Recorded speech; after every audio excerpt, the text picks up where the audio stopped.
नमस्कार दोस्तों, मैं राकेश वर्मा आप सभी का स्वागत करता हूं आपके अपने परिवार एसएन गुरुकुल पर। साथियों, आज हम बात करेंगे विशिष्ट शिक्षक के बारे में। वैसे शिक्षक जो नियोजित हैं, सक्षमता परीक्षा उत्तीर्ण कर चुके हैं, राजकर्मी का दर्जा प्राप्त करने वाले हैं। वैसे शिक्षकों के बारे में जो नियोजित हैं, अब तक सक्षमता परीक्षा में वो सम्मिलित नहीं हुए या हुए भी तो वे उत्तीर्ण नहीं कर पाए। इन सभी बिंदुओं पर हम बात करेंगे। साथ ही फर्जी नियोजित शिक्षकों के ऊपर भी बात करेंगे कि उन पर क्या कार्रवाइयाँ हो रही है। साथियों, आप सभी को मैं बता दूं कि 2023 में विशिष्ट शिक्षक नियमावली लाई गई। उस नियमावली के आधार पर जितने भी 3.5 लाख पौने 4 लाख के करीब नियोजित शिक्षक शिक्षिकाएं पूरे बिहार भर में कार्यरत हैं, उन सभी को राज्यकर्मी का दर्जा प्राप्त करने हेतु सक्षमता परीक्षा देना अनिवार्य बना दिया गया, बाध्यता कर दी गई।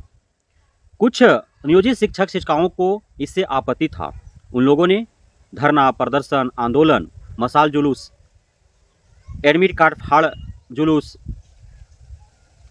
प्रतियां फाड़ जुलूस जैसे कई कार्यक्रम आयोजित किए। विधानसभा का घेराव किया। गर्दनी बाग में लाखों की संख्या में नियोजित शिक्षिकाएं इकट्ठे हुए।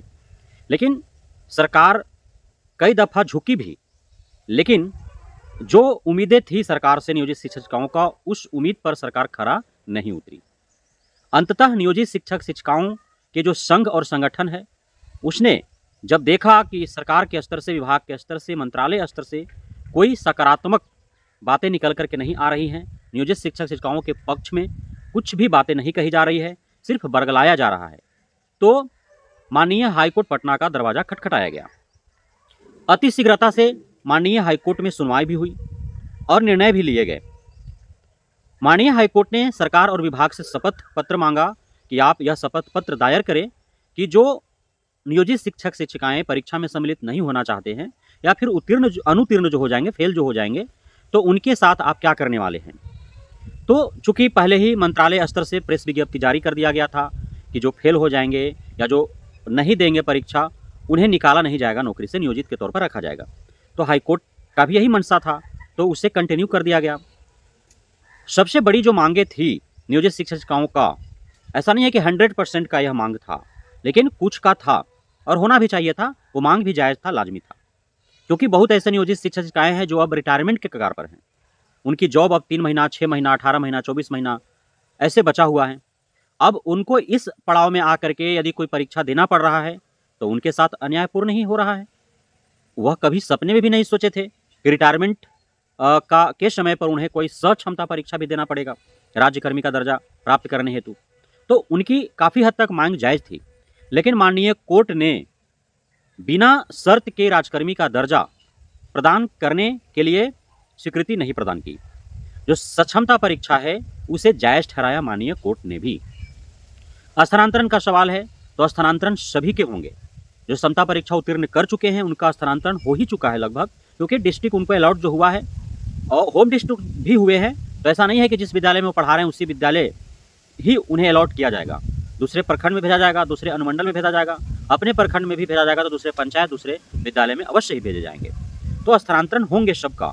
और जो नियोजित शिक्षक ही रह जाएंगे, जो क्षमता परीक्षा नहीं देंगे या जो उत्तीर्ण नहीं कर पाएंगे, तो उन्हें भी स्थानांतरण होंगे, उन्हें भी स्थानांतरण से गुजरना पड़ेगा। और किसे कहाँ स्थानांतरित कर दिया जाएगा यह भी कहना मुश्किल है।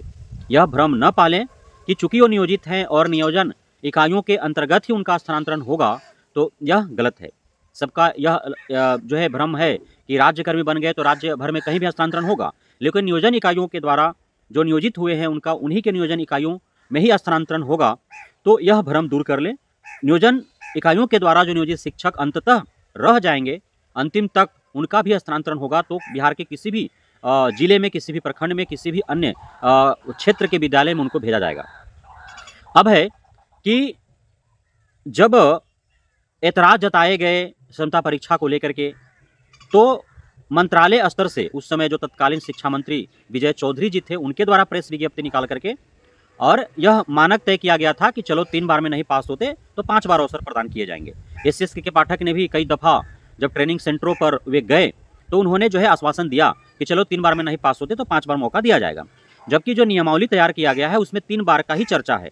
तो माननीय हाईकोर्ट ने उस नियमावली को ही यथावत रखा और अब जैसा कि खबरें आ रही हैं, विभागीय स्तर से भी कि अब एक क्षमता परीक्षा हो चुका है, 2 और अवसर प्रदान किए जाएंगे। अन्य जो फेज 2 और फेज 3 क्षमता परीक्षा होंगे उसमें जो उत्तीर्ण कर जाएंगे वे भी शिष्य शिक्षक कहलाएंगे, राजकर्मी का दर्जा पाएंगे। अन्यथा की स्थिति में नियोजित शिक्षक ही भी रहेंगे, चूंकि निकालना है नहीं और बिना शर्त के राजकर्मी का दर्जा भी प्रदान नहीं करना है। तो 3 बार जो नियमावली में दिए गए हैं 3 बार ही अवसर प्रदान किए जाएंगे। अब उसमें ऑनलाइन और ऑफलाइन का बात है, तो अब फर्स्ट फेज जो हुआ है वह ऑफलाइन था, सॉरी ऑनलाइन था। फर्स्ट फेज जो हुआ वो ऑनलाइन था, अब सेकेंड फेज ऑफलाइन होने चाहिए। अब थर्ड फेज क्या होगा, ऑनलाइन होगा, ऑफलाइन होगा, या फिर बाई चॉइस होगा कि जो ऑनलाइन देना चाहते हैं उनको ऑनलाइन, जो ऑफलाइन देना चाहते हैं उनको ऑफलाइन। यह भी हो सकता है ना, ऐसा भी किया जा सकता है, ऐसा नहीं है कि नहीं किया जा सकता है। ऑनलाइन जो देंगे उनको ऑनलाइन सेंटरों पर एडमिट कार्ड जारी किया जाएगा, जो ऑफलाइन देंगे उनको ऑफलाइन सेंटरों पर एडमिट कार्ड जारी किया जाएगा। प्रश्न पत्र तो एक ही हो सकते हैं क्योंकि सेम टाइम में होना है तो कोई समस्या है नहीं, है ना। और थर्ड फेज तक जाते जाते जो है वो संख्या भी कम हो जाएगा नियोजित शिक्षक शिक्षिकाओं का, तो एक ही दिन भी परीक्षा हो सकते हैं, या 2 दिनों में होंगे तो एक दिन ऑफलाइन का करा लो, एक दिन ऑनलाइन का करा लो, ऐसा भी हो सकता है। तो या फेज 2 भी होगा, उसमें भी ऑनलाइन ऑफलाइन दोनों करा सकते हैं, बाई चॉइस। जिनको ऑनलाइन देना हो ऑनलाइन दे, जो इनको ऑफलाइन देना है ऑफलाइन दे, और वो अलग अलग जो है अलग अलग तिथि में वो घोषित कर सकते हैं कि किस दिन ऑनलाइन होगा, किस दिन ऑफलाइन होगा, किन सेंटरों पर ऑनलाइन होगा, किन सेंटरों पर ऑफलाइन होगा, किया जा सकता है। ऐसा नहीं है कि मतलब बहुत सारा असंभव सा कार्य है, ऑनलाइन ऑफलाइन जो मामला है असंभव सा कार्य नहीं है, किया जा सकता है। तो अब देखना यह होगा कि फेज 2 फेज 3 जो होता है वह किस प्रकार से जो है शिक्षा विभाग निर्देशित करती है बिहार सेकेंडरी एजुकेशन बोर्ड को, और वह किस प्रकार जो है एग्जाम कंडक्ट कराते हैं। आप सभी को ज्ञात है कि 3.5 पौने 4 लाख नियोजित शिक्षक शिक्षिकाओं में लगभग 1,87,000 नियोजित शिक्षक शिक्षिकाएं जो है वो क्षमता परीक्षा फेज 1 में उत्तीर्ण कर चुके हैं, उन्हें डिस्ट्रिक्ट अलॉट हो चुका है। चुनाव के वजह से उनका काउंसलिंग नहीं हो पाया, 4 जून को मतगणना है, उसके बाद जून में ही काउंसलिंग जो है वो करा लिए जाएंगे। तो इसमें जो है सबसे अत्यधिक कक्षा प्रथम से 5वीं तक लगभग 1,39,000 नियोजित शिक्षक शिक्षिकाओं ने क्षमता परीक्षा उत्तीर्ण किया है। 6 to 8 की बात किया जाए तो लगभग 22,000 शिक्षक शिक्षिकाओं ने उत्तीर्ण किया क्षमता परीक्षा। यदि 9-10 का बात किया जाए तो 20,354 के आसपास जो है उन्होंने उत्तीर्ण किया, और 11-12 का बात किया जाए तो 5300 के आसपास जो है नियोजित शिक्षिकाओं ने क्षमता परीक्षा उत्तीर्ण किया।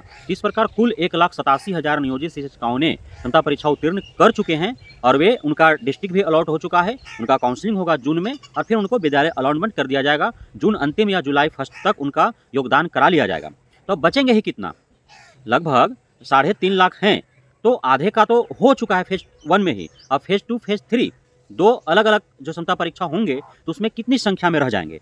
तो ऑनलाइन ऑफलाइन दोनों आने वाले 2 आगामी क्षमता परीक्षा में कराया जा सकते हैं, अलग अलग तिथियों में जो जिसका जो चॉइस होगा उस चॉइस के आधार पर उनकी एडमिट कार्ड जारी होगा, वो जाकर के परीक्षा दे सकते हैं। अब दूसरा सबसे बड़ा खबर है कि बहुत सारे नियोजित शिक्षक शिक्षिकाएं, क्योंकि जो टीम गठित की गई थी, जांच कमेटी या निगरानी समिति जो भी गठित किया गया था, तो पिछले 10 वर्षों से वो कार्य कर रहा है इसी पर। उसमें 1 लाख से अधिक नियोजित शिक्षिकाओं के ऊपर जो है संदेह उन्हें जताया है, और उसमें से बहुत जो है वो भाग गए हैं छोड़ करके, बहुत पर विभागीय कार्रवाई भी हुई है, बहुत लोग त्यागपत्र दे दिए, इस्तीफा दे दिए, ऐसा है। आज भी पकड़े जा रहे हैं। फेज 1 का जो क्षमता परीक्षा हुआ उसमें लगभग 11,500 नियोजित शिक्षिकाओं के ऊपर संदेह जो है रखा गया, संदेहास्पद की स्थिति में उनको पाया गया। उसमें से जो है सैकड़ों की तादाद में जो है वो फर्जी पाए गए। अब जो फर्जी हैं, जिनको पता है कि वे फर्जी हैं, वे पैसे दे करके जो है वो फर्जी सर्टिफिकेट के आधार पर उन्होंने बहाली ली है। तो जिनको पता है वे अब चूंकि समझ चुके हैं कि अब बचना मुश्किल नहीं बल्कि नामुमकिन है, इस वजह से उन्हें अब इस्तीफा या त्यागपत्र देने के सिवाय कोई उनके पास चारा नहीं है। लेकिन विभाग ठान चुका है कि आप वर्षों से आंख में धूल झोंकते आए हैं, आप धोखा देते आए हैं, बिहार के भविष्य के साथ खिलवाड़ करते आए हैं, आप बिहार के राजस्व का चंपत लगाते आए हैं, आप जो है अब बच नहीं सकते हैं। भागने से, त्यागपत्र देने से, इस्तीफा देने से विभाग आपका त्यागपत्र और इस्तीफा स्वीकार करने नहीं लेगा। अब जो है उन सभी शिक्षक शिक्षिकाएं जो भागोड़ा घोषित हो चुके हैं, जो नौकरी छोड़ करके भाग रहे हैं इस वजह से कि वे फर्जी हैं, तो उन पर फर्जीवाड़े का केस मुकदमा दायर किया जा रहा है, उन पर FIR की जा रही है, उन्हें ढूंढ करके उनको सलाखों के पीछे डाला जाएगा।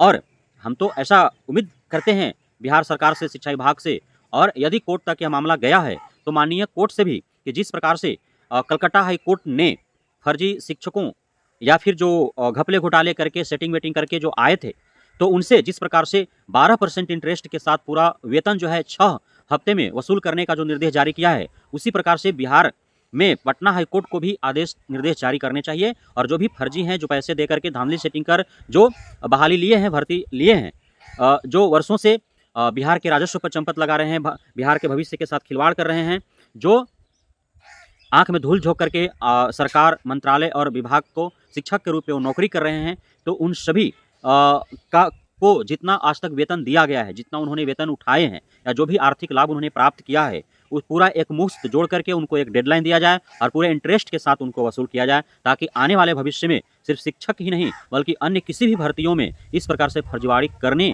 के लिए वो सपने में भी सोच न सके। बहुत बहुत धन्यवाद आप सभी साथियों का हमारे साथ जुड़े रहने के लिए, बने रहने के लिए, इतना प्यार देने के लिए, हम पे भरोसा बना रखने के लिए। जय हिंद।